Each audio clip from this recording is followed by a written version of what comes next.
nicaragüense tiene derecho a estar informado. Ahora, el podcast noticioso que te cuenta la realidad del país. Noticias, entrevistas, debates y lo más viral. Te lo contamos ahora. Bienvenidos al podcast de Artículo 66. Les saluda Slish Villachica. Marlin Balmaceda nos presenta un vistazo de los titulares que han marcado este día. Presidente colombiano Iván Duque responde a Daniel Ortega que Colombia, a diferencia de Nicaragua, sí es un Estado de Derecho. Régimen envía al diputado Orlando Tardencía a Suiza, luego que países de la región no lo aceptaran en el SICA. Aumentan detenciones de migrantes nicaragüenses en frontera de Estados Unidos. Iniciamos el podcast ahora, correspondiente a este viernes 17 de diciembre del 2021. Las 5 del día. Las noticias más importantes. El gobierno de Colombia respondió a los ataques que le hizo el mandatario nicaragüense Daniel Ortega la noche del 16 de diciembre en Managua, cuando le llamó narcoestado. La Cancillería colombiana manifestó su preocupación frente a lo que consideró una estrategia del dictador para distraer la atención y la censura internacional sobre su total ilegitimidad.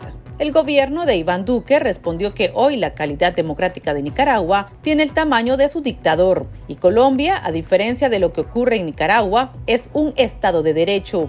Bogotá hizo un llamado a la comunidad internacional para que no se permita que las argucias de un régimen que se ve amenazado invisibilicen el sufrimiento de sus víctimas y se abandonen las esperanzas de un pueblo que clama libertad. El diputado sandinista en el Parlamento Centroamericano, Orlando Tardencía, fue nombrado representante permanente con rango de embajador de Nicaragua ante la Organización de las Naciones Unidas, ONU, y otros organismos internacionales con sede en Ginebra, y representante ante la Organización Mundial de Comercio en la misma sede en Suiza. También lo nombró ministro consejero con funciones consulares en la Embajada de Nicaragua en Ginebra. Los nuevos cargos que ostenta Tardencía a partir de este viernes le fueron otorgados luego de que los países miembros del Sistema de Integración Centroamericana SICA no lo eligieran como secretario general y el régimen tampoco lo premiara con el Parlacén. Para darle sus nuevos puestos, Daniel Ortega destituyó a Álvaro Fernando Murillo Centeno, supuesto sobrino de Rosario Murillo, que gozó de los cargos unos 9 meses. Estados Unidos denunció el encarcelamiento de los empresarios Michael Healy y Álvaro Vargas, exdirectivos del Consejo Superior de la empresa privada, quienes se encuentran privados de libertad desde octubre. El subsecretario de Estado para Asuntos del Hemisferio Occidental, Brian Nichols, retó al régimen de Ortega Murillo a enfocarse en restaurar las libertades civiles y el crecimiento económico y no en encarcelar a personas que son cruciales para la prosperidad de Nicaragua. Lamentó que ambos líderes del sector privado permanecen encarcelados a pesar de los pedidos de su liberación. La demanda del funcionario estadounidense la realizó a través de su cuenta de Twitter como parte de la campaña digital Navidad sin presos políticos. El abogado defensor del preso político Edgar Parrales, Noel Alonso Cano, interpuso ante la justicia de Ortega una segunda solicitud para que se le permita de manera urgente asistencia médica y una colonoscopía al exdiplomático debido a sus padecimientos crónicos. En el escrito señala que la práctica debía hacerse lo antes posible para evitar complicaciones médicas derivadas de una intervención quirúrgica anterior y que dicho examen se requiere para determinar la realización de una intervención quirúrgica en los próximos días. El analista político de 79 años fue encarcelado y acusado de cometer supuesto menoscabo a la integridad nacional a pesar de sus graves padecimientos.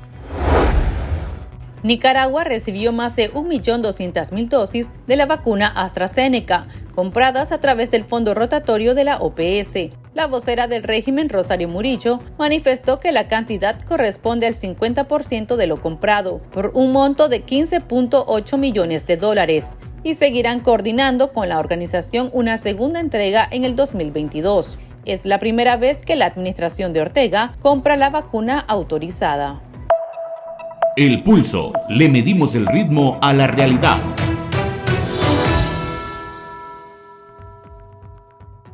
Los arrestos de migrantes nicaragüenses en la frontera sur de Estados Unidos aumentó de 9.200 en octubre a más de 13.500 en noviembre, reportó el diario estadounidense The Washington Post.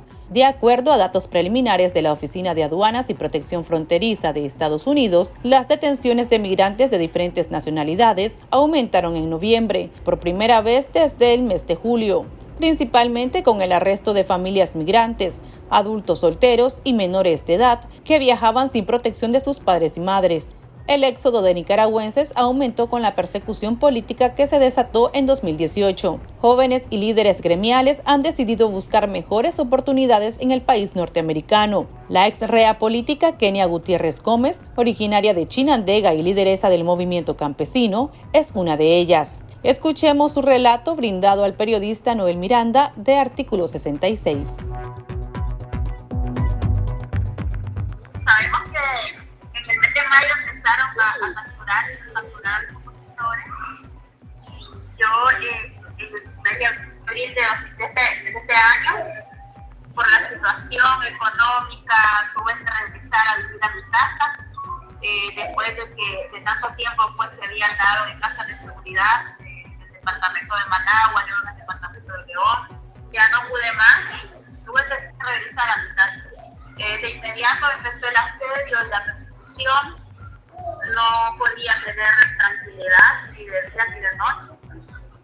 Creo que son públicas fotos y videos en donde el policía está asediando mi casa. En ocasiones no me permitían salir de mi casa o para ir al mercado. Traté de seguir en mi casa porque ya no quería salir más. Pero bueno, sabemos lo que sucedió.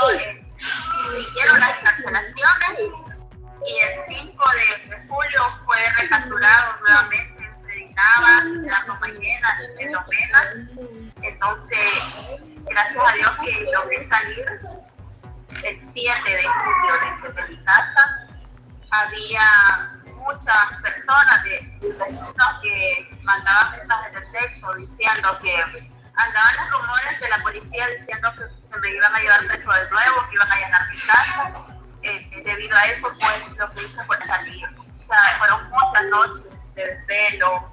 Por la noche había mucha bulla frente a mi casa, tocaban la puerta y nuevamente empezaron las amenazas en redes sociales y no me quedó más opción que salir de mi casa. De mi casa pasé a un hotelito en donde pasé una noche y luego conseguí un cuarto donde estar, pero no tenía nada que comer, mi hermano no podía ir porque la policía lo iba a perseguir y no tenía más nadie que me llevara algo. Entonces tomé la decisión junto a mi novio de salir para Honduras. Sabemos lo que ha sucedido en Honduras, que han asesinado a opositores dentro de ese país y sabemos que de una u otra manera el gobierno de Honduras ha operado con la dictadura de Nicaragua. Entonces no era una opción para quedarnos aquí. Y ya estando en Honduras, como el día 17 y 16, tomamos la decisión de venirnos para acá, a Estados Unidos. Creemos que este país, Estados Unidos, es un país donde se respetan las leyes y se respetan los derechos humanos. Kenia, ¿cómo fue su travesía de Honduras hacia Estados Unidos? ¿Abordó un avión o se fue como ha pasado con muchos opositores que se van por punto ciego, tienen que pasar días para poder llegar hasta Estados Unidos como tal? Nosotros venimos de forma ilegal. De forma ilegal tuvimos que venirnos, entrar al país. De hecho, entramos el 26 de julio. Bueno, estuve 3 meses y 20 días detenida aquí en Estados Unidos. Fue bastante difícil, pero gracias a Dios estoy aquí tratando de recomenzar mi vida y luchando por mi asilo político para poder traer a mi vida. ¿Qué argumentos dio usted en la migración para poder solicitar asilo? En el correccional en donde estuve, fui entrevistada, la entrevista que hice fue la de miedo creíble y obvio hablé toda la situación de cómo me encontré en las protestas, de mi encarcelamiento, torturas que recibí durante estuve en la cárcel y presenté toda mi documentación que tengo, que evidencia pues todo lo que dije durante la entrevista. Y mi entrevista sí, o sea, es creíble y estoy en proceso de asilo político. Ya tuve mi segunda corte y estoy esperando una tercera corte en estos momentos. ¿En qué correccional estuvo en Estados Unidos? Primeramente en Texas, en un refugio de migración. Luego fui trasladada a Maralisiana. ¿En algún momento usted pensó que podría pasarle algo en su travesía? Hay nicaragüenses que han sido secuestrados por carteles. ¿Usted en algún momento tuvo temor de que a usted, a su novio y a otras personas que también se aventuran a exiliarse hubiesen sido víctimas de los carteles? Fue, como le dije al inicio, una decisión muy difícil, porque nunca en mi vida tuve la intención de emigrar a otro país, y mucho menos de forma ilegal. O sea, todavía el día 14 de julio hablé con mi mamá, mi papá y mi hermano Álvaro, y pues les dije que de alguna manera habíamos hablado sobre viajar a Estados Unidos, pero que yo tenía terror viajar de forma ilegal. Pero que por eso pues mejor no, que yo quería esperar a ver qué sucedía, siempre pensando qué sucederá después de las elecciones. Quizá todo se mejoraba, pero no fue posible. Como le decía, no era posible quedarnos en Honduras. Fue muy difícil cuando salimos de Honduras, ya tomamos el camino hacia acá, porque era mucho miedo, mucho nerviosismo, todas las cosas que estaban ocurriendo durante el viaje, mucho nerviosismo.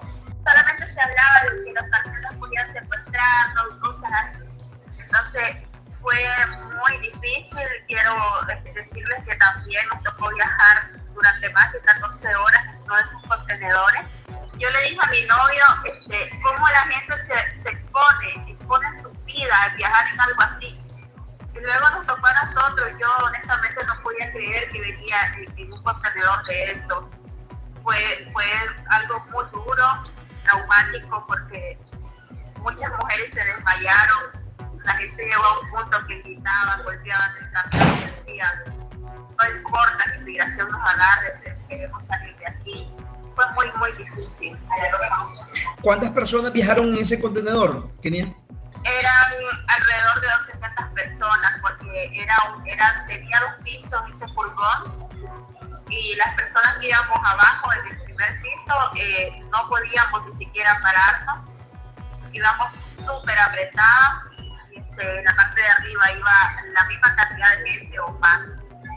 Se iba aproximadamente 200 personas. Fue algo muy traumático, muy difícil. Y bueno, pasar el río fue la parte más fácil. Creo que igual cuando nos entregamos a migración fue todo muy bueno, muy amables los oficiales, pero fue bastante duro también tener que estar en ese refugio en Texas, y peor aún cuando me llegaron a sacar para trasladarme al estado de Luisiana, nuevamente encadenada de mis manos para ser trasladada en un avión de Texas a Luisiana. Fue muy difícil volverme a ver enchatada. ¿La trataron bien, Kenia? Sí, honestamente sí. Luego en el correccional fue muy difícil volverme a ver otra vez con uniforme de presa. Y bueno, presa, valga la redundancia, porque como le decía, es una cárcel. ¿En algún momento temió Kenia en ser deportada para Nicaragua? Honestamente no. Siempre tuve la seguridad que mi entrevista iba a ser creíble y que de ninguna manera me podían deportar.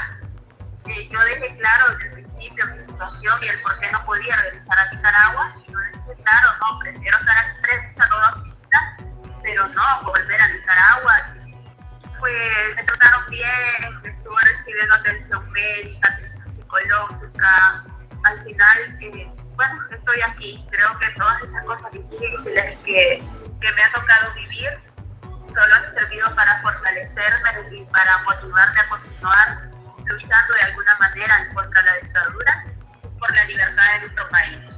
¿Seguirán demandando justicia usted desde allá, desde Estados Unidos? Claro que sí.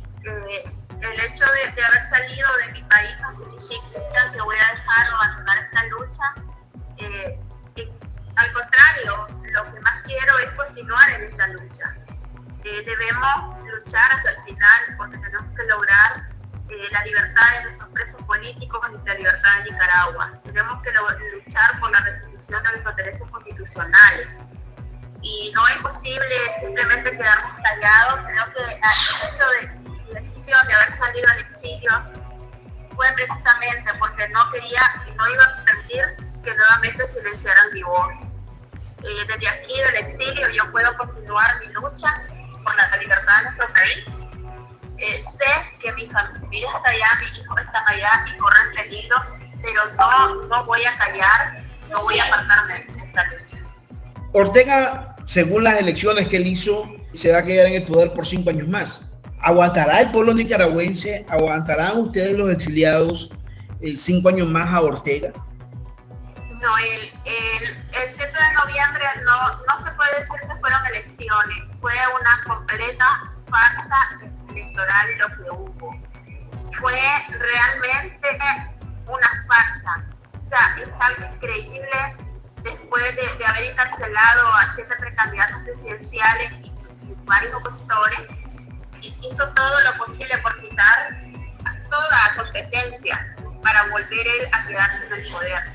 Entonces yo pienso de que como nicaragüenses nuestro trabajo debe ser continuar en esta lucha, seguir pidiendo a la comunidad internacional sanciones para Ortega, más presión internacional, más presión nacional. Yo sé de que las cosas en Nicaragua están difíciles por las leyes que ellos mismos han inventado para reprimirnos, pero podemos de alguna manera seguir alzando nuestra voz, seguir pidiéndole a la comunidad internacional que imponga sanciones que lo puedan presionar, porque tenemos que salir de esta dictadura. Yo creo que el pueblo de Nicaragua podemos estar en una situación muy difícil. Nosotros los exiliados, pienso de que muchas personas, yo por lo menos estoy llegando al exilio, pero hay personas que están exiliadas desde el año 2018. Imagino lo difícil que debe ser para todos ellos. Incluso yo a veces despierto y todavía no puedo creer que estoy en este país. Como dije anteriormente, nunca yo había tenido tal plan de salir de mi país, a vivir en otro país y mucho menos en estas circunstancias.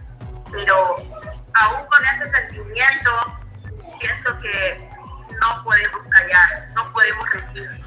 ¿Es la primera Navidad, Kenia, que va a pasar fuera de Nicaragua? La primera Navidad fuera de Nicaragua, pero pienso que todavía es mucho más fácil que la Navidad que pasé encarcelada, el cumpleaños de mi hijo que pasé encarcelada, el cumpleaños de mi familia, de mis padres, que pasé en estas cárceles recibiendo todo tipo de tortura.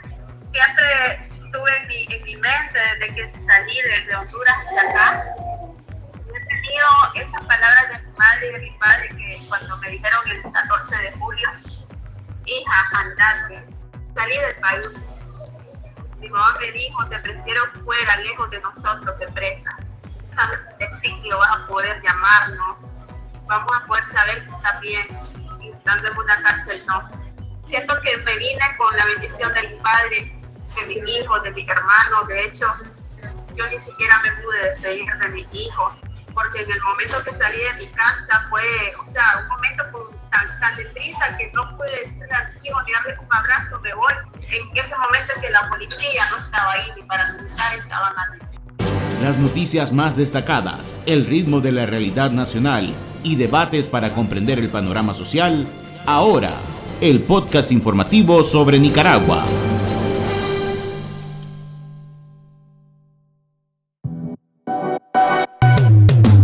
Tendencias, la viralidad de las redes sociales.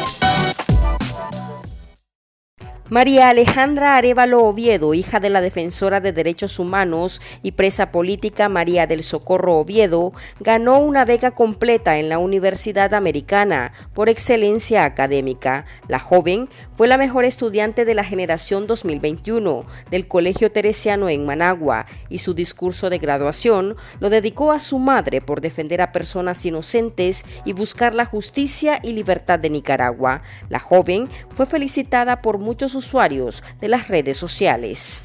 Aquí termina el episodio de Ahora de Artículo 66. Continúe informándose a través de nuestro sitio web www.articulo66.com. Síganos en nuestras redes sociales. Nos encuentra en Facebook, Twitter e Instagram. Y suscríbase a nuestro canal de YouTube. Hasta la próxima. La información veraz y de primera mano está ahora. No te perdás el podcast noticioso que te cuenta la realidad del país. Compartí y pasa la voz.